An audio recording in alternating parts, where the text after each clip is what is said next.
So everybody, let's watch him and let's go ahead and do the review for episode 3 of Marvel's What If on Disney Plus. I haven't watched a What If episode for a while. I just watched it today, episode 3. I've just been very busy lately. I haven't really had time to sit down and watch it. Plus, I watch it with my dad, and for the time I spent with him lately, we've been doing a lot of video games together.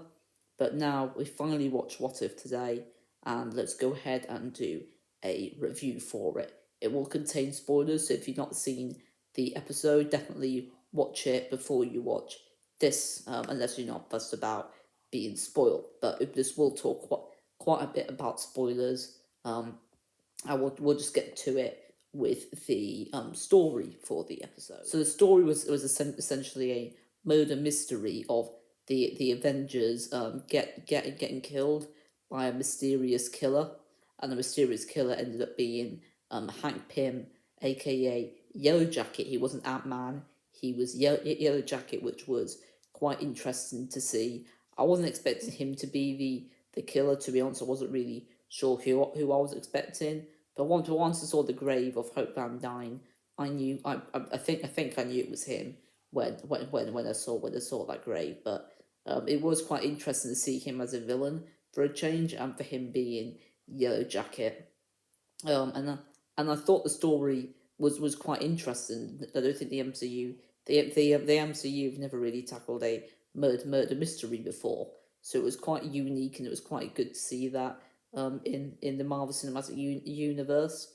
Um, Even though I think the episode could have been a bit longer, I kind of felt like they rushed quite a bit of the episode, and I think maybe an extra 20 minutes would have been all right. But I think as it stands as a story, I still thought it was very good. It was very enjoyable. It was something that the MCU had never done before. Um, and some of the voice acting, it wasn't the best for some of it, but for voice actors such as Loki and Samuel Jackson's Nick Fury, they were brilliant. They were played by the actors who played them in the films though. But the characters like Black Widow, they voiced by other people, and it just feels a bit weird. It just makes it a bit inconsistent. Considering this is meant to be the same universe as the live action MCU stuff.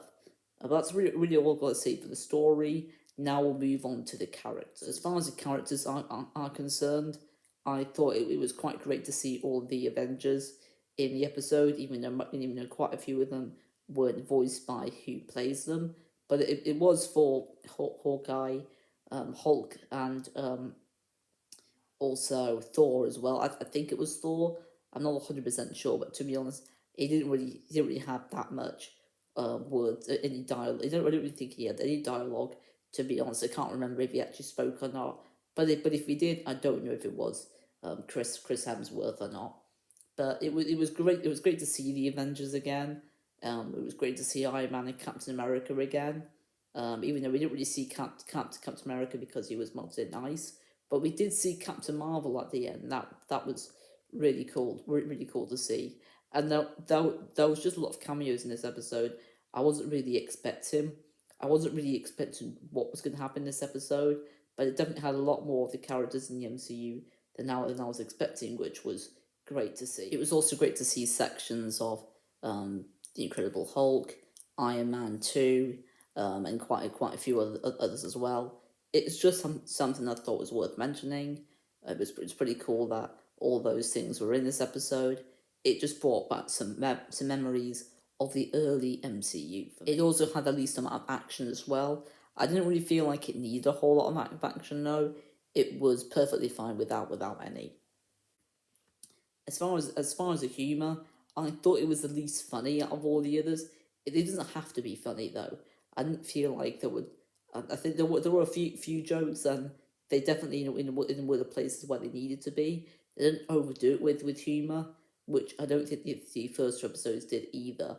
But this is probably the least funny one. But I didn't really think of that as a negative though. As far as the animation, I think it looks the best in this episode. The other episodes did look a bit more dull. It still doesn't look perfect, but it definitely looks like each episode it is slowly improving. And that's really all I've got to say for the episode. Overall, it was a very good episode. I think episode 2 is still my favourite. I do think it's better than episode 1 because it did something unique with the murder mystery, a lot more characters now I was expecting to see, and they're all pleasant surprises, even though they weren't all voiced by the live action counterparts. But overall, a very very solid episode, and I would give it a 7.5 out of 10.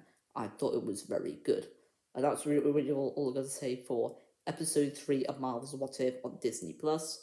Let me know what you thought of this episode in the comment section below. Is it your favorite? Is it your second favorite? Or is it your least favorite? And thank you for watching. Don't forget to leave a like, subscribe, and comment. And I'll see you guys in the next video. And until next time, ciao.